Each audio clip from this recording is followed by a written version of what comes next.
After 7 years of marriage, I found myself standing at the edge of an emotional cliff, staring into the void of a relationship that had slowly unraveled.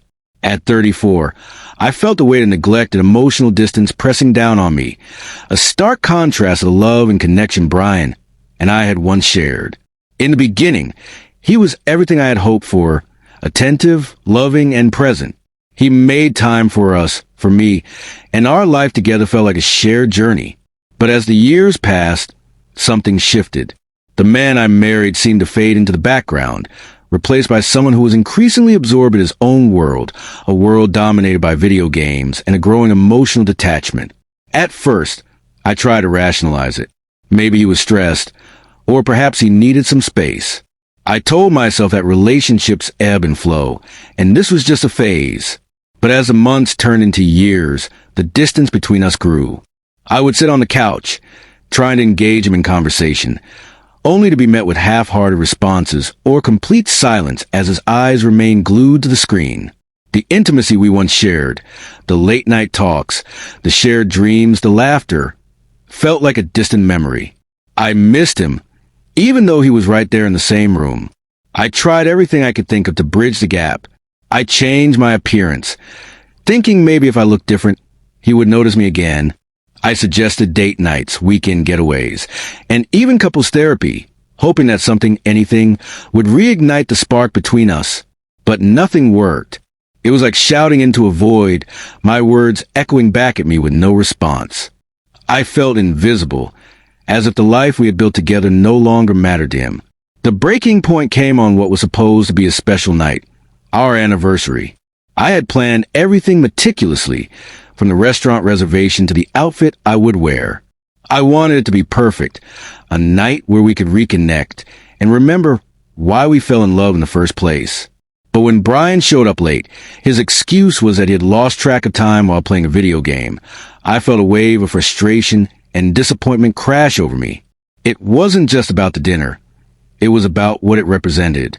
Our relationship was no longer a priority for him, and that realization cut deeper than I could have imagined. In the days that followed, I felt a growing sense of hopelessness.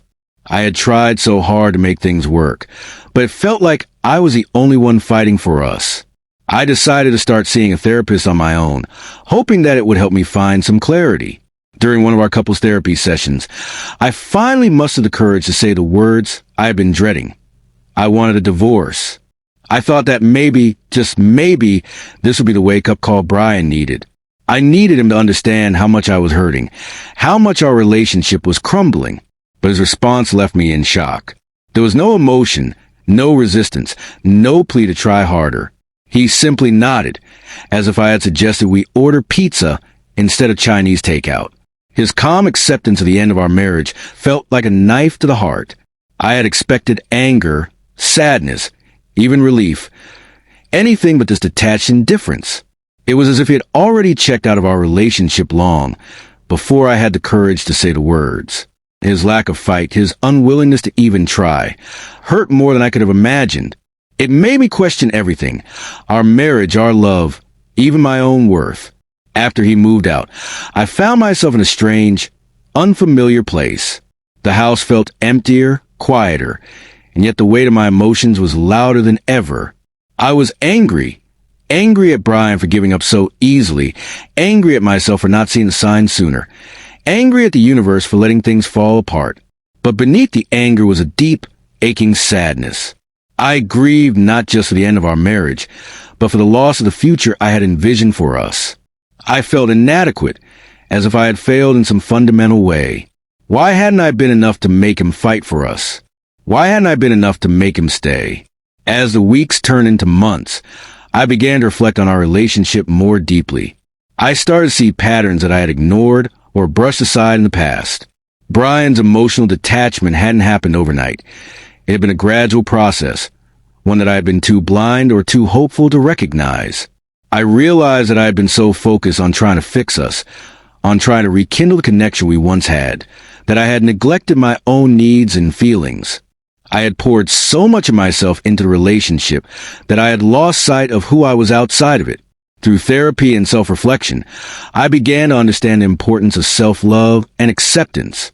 I realized that I couldn't base my worth on someone else's inability to see it.